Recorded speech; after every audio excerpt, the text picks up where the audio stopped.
സ്വല്ലല്ലാഹു അലൈഹി വസല്ലം നമുക്ക് പഠിപ്പിച്ചു തന്നിരിക്കുകയാണ്. അതിൻ്റെ ഉത്ഭവ ചരിത്രം നമ്മൾ വിശദമായി പറയേണ്ടതില്ല. മഹദിയായ ഹാജറ റളിയല്ലാഹു തആല അൻഹയെയും കുഞ്ഞിനെയും ഇന്ന് വിശുദ്ധ കഅബാലയം സ്ഥിതി ചെയ്യുന്ന പ്രദേശത്ത് ഇബ്രാഹിം നബി അലൈഹി സ്വലാത്തു വസ്സലാം പാർപ്പിക്കുകയും ഇബ്രാഹിം നബി അവരെ അവിടെ ഒറ്റക്കാക്കി യാത്ര പോവുകയും ചെയ്ത ഒരു ചരിത്രമുണ്ട്. ശേഷം മഹദിയായ ഹാജറ ബീവിയും കൈക്കുഞ്ഞായ ഇസ്മായിലും അവിടെ അവരുടെ കയ്യിലുണ്ടായിരുന്ന വെള്ളവും ഭക്ഷണവുമൊക്കെ കുടിച്ചും കഴിച്ചും ദിവസങ്ങൾ തള്ളി നീക്കി.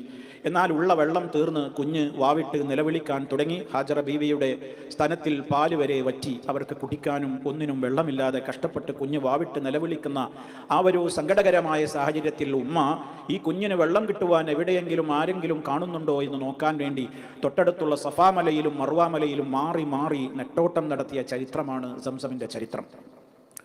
അങ്ങനെ 7ഓളം തവണ അങ്ങനെ മാറി മാറി ഓട്ടം നടത്തി മർവയിലെത്തിയപ്പോൾ ഒരു ശബ്ദം കേൾക്കുകയാണ്.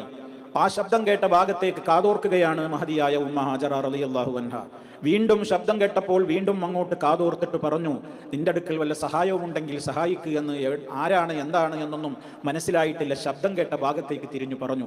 അപ്പോൾ അങ്ങോട്ട് നോക്കുമ്പോൾ ജിബ്രീൽ അലൈഹി സ്വലാത്തു വസ്സലാം തൻ്റെ ചിറക് കൊണ്ട് അതല്ലെങ്കിൽ തൻ്റെ കാൽപാദം കൊണ്ട് മണ്ണിൽ ചെറുതായി ഒന്ന് കുഴിച്ചു. അപ്പോഴേക്കും അവിടെ നീരുറവ പൊട്ടി ഒഴുകുന്ന കാഴ്ചയാണ് ഉമ്മ കാണുന്നത്. അവിടെ ചെന്ന് ആ വെള്ളം ഒഴുക്ക് പരക്കുന്നത് തടഞ്ഞു നിർത്തി. അങ്ങനെ സംസം അതിനെ ആ നിലക്ക് മഹദി തന്നെ പേർ വിളിച്ച് ആ മഹനീയമായ ജലത്തിൻ്റെ ഉത്ഭവം അതായിരുന്നു എന്ന് ഇസ്ലാമിക ചരിത്രം അറിയാവുന്ന എല്ലാ ആളുകൾക്കും അറിയാം. ഏറെ അന്ന് മുതൽ ഇന്ന് വരെ ഏറെ പ്രാധാന്യത്തോടുകൂടെ നിലനിൽക്കുന്ന ആ ഒരു മഹത്തായ സംസം വെള്ളം അതിൻ്റെ ഒരുപാട് അത്ഭുതങ്ങൾ ഇന്ന് ശാസ്ത്ര ലോകത്തെ പോലും അമ്പരപ്പിച്ചുകൊണ്ടിരിക്കുകയാണ്. തീർത്താൽ തീരാത്തത്ര ജലത്തിൻ്റെ പ്രവാഹമാണ് അതിൻ്റെ അകത്ത് നടന്നുകൊണ്ടിരിക്കുന്നത്.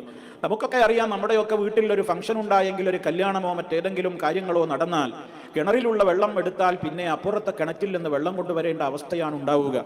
എന്നാൽ നിങ്ങൾ ആലോചിച്ചു നോക്കൂ, ആ ഒരു സംസം ജലത്തിൻ്റെ ഉത്ഭവം ആരംഭിച്ചത് മുതൽ അതെ ഇന്നും അവിടെ ഒരു സെക്കൻഡിൽ 80 ലിറ്റർ വെള്ളം കിണറിൽ നിന്ന് പുറത്തെത്തുന്നുണ്ട് എന്നാണ്.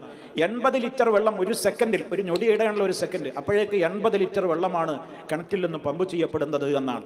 ദിവസേന 7 ലക്ഷത്തോളം ലിറ്റർ വെള്ളം ഹറമിൽ മാത്രം ഉപയോഗിക്കുന്നുണ്ട് എന്നാണ്. ദിവസം 7 ലക്ഷം ലിറ്റർ വെള്ളം. ഹജ്ജിന്റെ സീസൺ ആകുമ്പോൾ ഇത് 20 ലക്ഷത്തോളം എത്തുന്ന പറയുന്നത്. ഇപ്പൊ ഈ സീസണിൽ ഒരു ദിവസം ഹറമിൽ കുടിക്കാനും മറ്റു കാര്യങ്ങൾക്ക് ഉപയോഗപ്പെടുത്തുന്ന 20 ലക്ഷത്തോളം ലിറ്റർ വെള്ളമാണ് എന്നാണ്. അതിലപ്പുറമല്ലാതെ കുറയൂല. മാത്രമല്ല മക്കയിൽ നിന്ന് മദീന ഹറമിലേക്ക് ദിവസവും 1.5 ലക്ഷം ലിറ്റർ കൊണ്ടുപോകുന്നുണ്ട്. അത് സീസൺ ആകുമ്പോൾ 4 ലക്ഷത്തോളമാണ് ദിനേന അങ്ങോട്ട് പമ്പ് ചെയ്ത് കൊണ്ടുപോകുന്നത്, എത്തിക്കുന്നത് എന്നാണ് കണക്കുകൾ അറിയിക്കുന്നത്.